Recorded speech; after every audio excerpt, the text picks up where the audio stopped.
Since the beginning of early voting in New Mexico, more than 4,000 Doña Ana County residents have already cast their ballots. ABC 7's Michael Gordon shows us the voter turnout from our New Mexico mobile newsroom.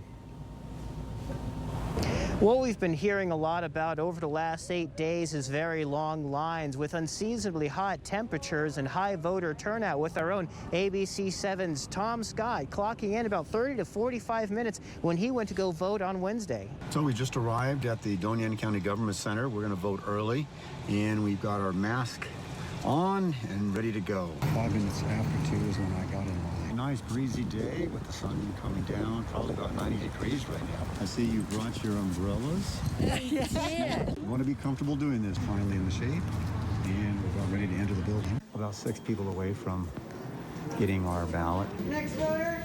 How are you? Fine. Are you going to let me exercise my right to vote? There's the pen that you're going to use to mark your ballot. This green paper and the pen, you're going to give back to the gentleman at the ballot machine. Let's find a place for me to go vote. Here we go. Green paper here. There you go there. Okay. Slide your ballot in there. Here? Just wait for the number to change. Hello, green paper here. Okay, I voted 35 minutes. Not bad. We survived it. So that's how simple the process is to vote. It took about 35 minutes for me to get in and out. The lines weren't too bad, and people I did speak with felt it was a good day to get out and vote. All right, back to you, Michael. And Tom Scott's Wednesday wait time actually a step up from when the early voting began last week, and voters were waiting in line for an average of about 90 or so minutes. Michael Gordon reporting with our New Mexico mobile newsroom. Now that is democracy in action. Well done, Tom Scott. Thanks as always. And not too bad, like you said, 35 minutes.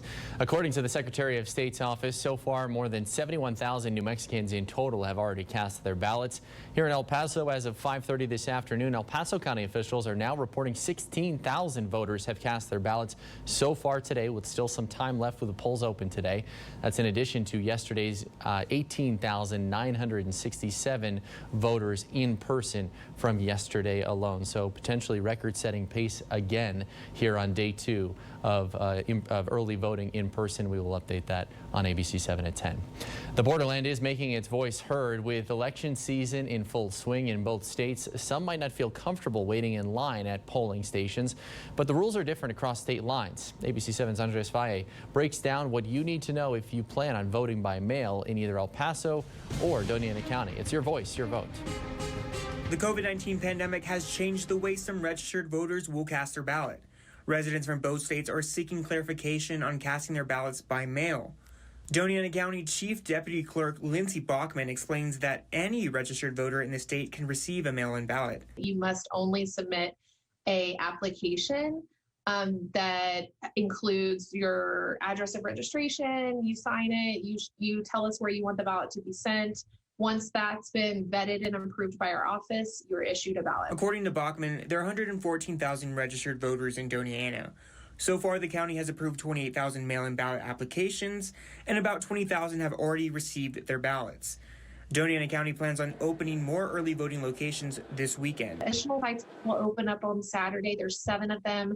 Again, absentee ballots can be returned at those sites. We're going to have outdoor manned drop boxes so people don't have to go into the building. Back in Texas, Lisa Wise, El Paso County's elections administrator, lists the requirements needed to receive mail-in ballots for county residents. You can be 65 or over.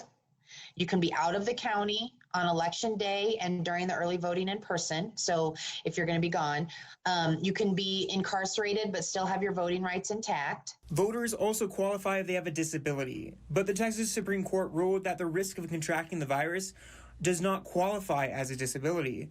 The gray area, the Texas Tribune reports that the court ruled voters are able to determine themselves if they should apply.